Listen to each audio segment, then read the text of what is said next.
नमस्कार दोस्तों, मेरा नाम है राज के वर्मा और आप देख रहे हैं रिपोर्टर जी। अगर आपने रिपोर्टर जी चैनल को अभी तक सब्सक्राइब नहीं किया है तो सबसे पहले चैनल को सब्सक्राइब जरूर कर लें, लाइक और कमेंट्स करना बिल्कुल ना भूलें।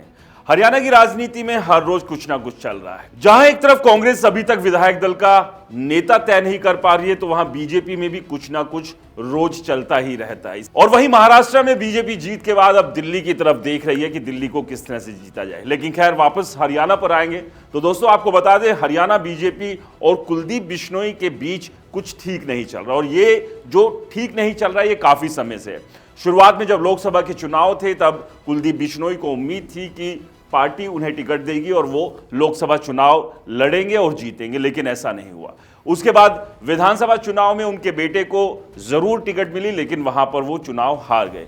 और इससे पहले जो राज्यसभा की सीट दीपेंद्र हुड्डा के इस्तीफा देने के बाद खाली हुई थी, इसको लेकर भी कुलदीप बिश्नोई ने काफी तिकड़म लगाई थी। हरियाणा से लेकर दिल्ली दरबार तक वो कई नेताओं के यहां हाजिरी भी लगा कर आए, लेकिन तब भी उनकी दाल नहीं गली। उस सीट पर ताजा कांग्रेस छोड़कर बीजेपी में आई किरण चौधरी को पार्टी ने सांसद बना दिया। तो यहां पर भी कुलदीप बिश्नोई के लिए एक बड़ा झटका ये रहा।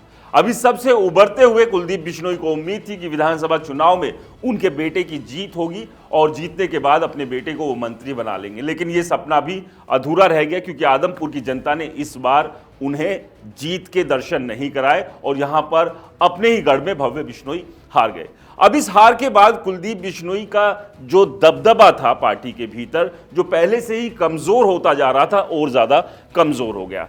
अब इसके बाद कयास ये लगाए जा रहे हैं कि कृष्णलाल पवार के इस्तीफा देने के बाद राज्यसभा की एक और जो सीट खाली हुई है, इस पर क्या पार्टी किसी नए नेता को, किसी दूसरे उम्मीदवार को सांसद बना सकती है। क्योंकि कुलदीप बिश्नोई भी इसके लिए पूरी कोशिश कर रहे हैं कि पार्टी उन्हें इस बार कम से कम मौका दे दे। क्योंकि कांग्रेस छोड़कर कुलदीप बिश्नोई जब बीजेपी में शामिल हुए थे तो कहीं ना कहीं उन्हें इस बात की उम्मीद थी कि बीजेपी उन्हें वो पूरा मान सम्मान, रुतबा और वो कद देगी। लेकिन ना वो कद मिला, ना वो पद मिला, ना वो मान मिला, ना वो सम्मान मिला, जिसकी उम्मीद कुलदीप बिश्नोई और उनका परिवार लगातार कर रहा था। अब ऐसे में सबसे बड़ा सवाल यह है कि ये राज्यसभा की सीट अगर कुलदीप बिश्नोई को नहीं मिलती है तो कुलदीप बिश्नोई क्या करेंगे। क्योंकि इस बात को लेकर भी चर्चाएं जोरों पर है कि कुमारी शैलजा कोशिश कर रही है कि कुलदीप बिश्नोई को किसी तरह से बीजेपी से तोड़कर अपने साथ कांग्रेस में ले आए, और जो एसआर के गुट टूट चुका है उसमें कुलदीप बिश्नोई का केस शामिल होकर ही एक बार फिर से बनकर तैयार हो जाए। तो क्या कुलदीप बिश्नोई,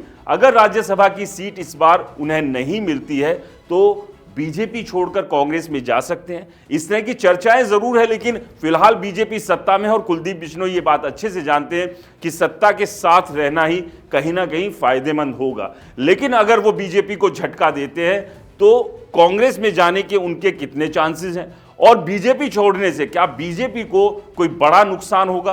क्योंकि जिस तरह के फिलहाल के हालात कुलदीप बिश्नोई के और उनकी राजनीति के बने हुए हैं, उससे ऐसा लग नहीं रहा है कि वो अगर बीजेपी को छोड़ते हैं तो इसका असर रत्ती भर भी बीजेपी के ऊपर पड़ने वाला है।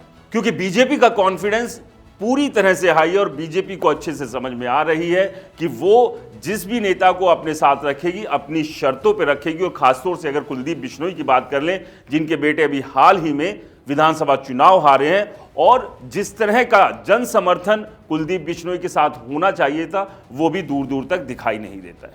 आपको क्या लगता है हमें कमेंट्स कर जरूर बताएं। रिपोर्टर जी चैनल को सब्सक्राइब नहीं किया तो दोस्तों चैनल को सब्सक्राइब करना ना भूलें। नमस्कार।